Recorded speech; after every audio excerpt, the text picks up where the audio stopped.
what's good? Episode 4 of The Real Life. Last time I talked to you, we talked about why numbers matter to real artists and why spam artists don't even care. And just to reiterate real quick, spam artists, the reason that they don't last long is because they put out a song or do a project, they're really excited about it, it's fun, it's music, right? It's a passion.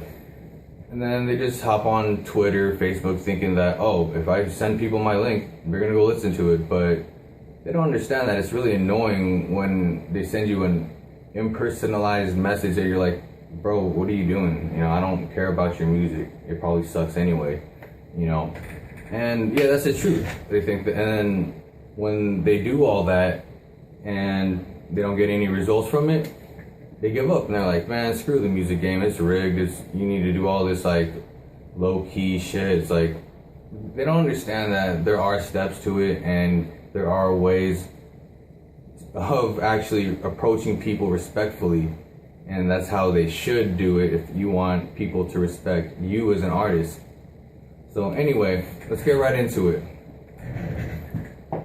I'm going to talk about one way we can start getting our numbers up, alright? And it's, of course, the foundation of everything. And I'm not going to be general. I'm just going to tell you one aspect of networking. Because the first people you're going to want to connect with, it's not going to be what you expect. You think you're going to get a bunch of girls and regular people just like playing your music in the car. How often do you think people like that go search for music every single day on websites and hip-hop blogs? They do, but they're not as active as other hip-hop artists, and that's who you want to talk to. And I'll tell you why. Because they're into hip-hop just like you, and who better to talk to and connect with than another hip-hop artist? And I bet you're thinking, how can another hip-hop artist be a fan of my music? Well, think about that question just for 2 seconds. Let it marinate. Because aren't you a hip-hop artist and aren't you a fan of other people's music? Just because you see them as your peer and they're not at a level where your favorite artists are, doesn't mean that you treat them or respect them any differently. You can still be a fan of their music if it's hot. And even if their music isn't all that and you're a better writer or performer, you may just like what they're about and just like their personality, because that it also plays into music and as your image as an artist. And that's big because your image represents what your message is about. Always remember that. Networking is very important, man, and I'm not just gonna say why, I've already explained why and why you need to connect with other artists first. When you connect with other artists, you have an opportunity to cross promote with them.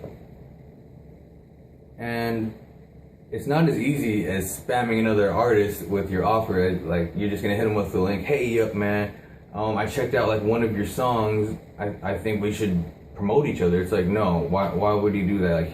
That other artist took the time to get where they're at, to build an actual fan base and gain knowledge and lose a lot of money and a lot of time, getting to where they're at, So you can't just approach artists that work hard when you just started or when you don't work as hard as them. What you're going to want to do is approach them as humble as you can and as a fan, or don't even come at them as a music artist at first. Just come at them as a regular person. Tell them that, yeah, you mess with their music a lot. You consider yourself a fan of their work, and then you could mention that you as well are an artist. After you make the first connection, it's already broken the ice with that person. He's already like, okay, he's not spamming me, because everyone's tired of that. We live in the age of the internet and we get spam all day. At least we don't get spam in our emails anymore, not that much. They fixed that, but in social media we're getting killed by spam, especially from online rap artists and all that. So there you go. And after you talk to an artist, whether you're at a higher level or whatever than them, or they're in a higher level than you, it can still benefit both of you anyway, because you may have started building your fan base, and the bigger artist is looking for new fans. Well, if he likes what you're about and wants to connect with you, then you're in. You have a chance to reach their fans, and you better think about how you're gonna reach that person's fans, because they like that artist for a different reason than they're gonna like you.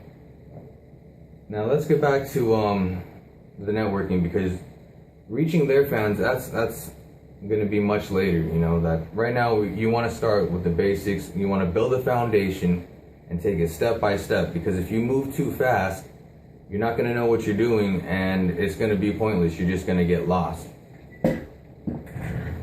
So after after you start connecting and building a cool relationship with an artist, you know, don't ever hit them with a spam message. If you're gonna just like randomly message an artist, you know, see what they're about. You know, actually check out a song first, and sometimes they might even pay for a website. Check out their website and then talk to them. You know, be like, hey, I'm an artist too. I'm networking, and I seen your post. I saw that you're active on social media. I checked you out. I like what you're about. I was wondering if you'd like to connect this year. You know, I taught that to our in-house artist, Al Doobie, and you know, he's doing great. You know, he's meeting people.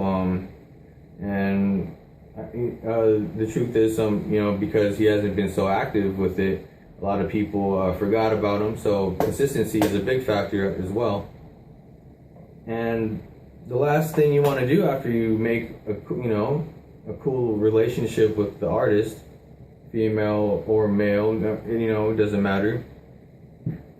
You should exchange emails, and when you do that, you can now truly communicate. If you have already started your mailing list, then there you go. You can contact many people at once and reply them as they reply you. And that's the beauty of a mailing list. Many artists don't know that. Like, many new artists don't know that. A lot of experienced artists do that, but I also see that a lot of them don't do it correctly. But the ones that do it correctly, I'm fans. I check out their stuff, and the way they come at me professionally, I'm like, wow, this guy's a professional. You know, I'm gonna check him out. There's no reason for me not to check him out. And because they present it so well, you know, their pitch or whatever, because they present it so well, I get to check out their music, and what do you know? There's a gem there. You know, there's a diamond. They're actually good, and I'm like, oh damn, I would have never checked you out if you never came at me with respect. You know, so it's a big thing when you don't look at it like you're trying to just go for their email, because what are you gonna do? You're gonna spam the shit out of them? No. You want to really connect with them and get something going, and you're not gonna know what to do with their fans unless you do more research or you wait for me to come out with another video. So let's go step by step and keep it simple, because if you move too fast, like I said, you'll start fucking up. That's the truth, and that's real. So until next time, man, peace. Yeah, man, everybody talking this and that. Who the fuck is this? Who the fuck is that? I don't give a fuck what you think. Competition, ain't no competition over here. Y'all can't see us. Y'all can't see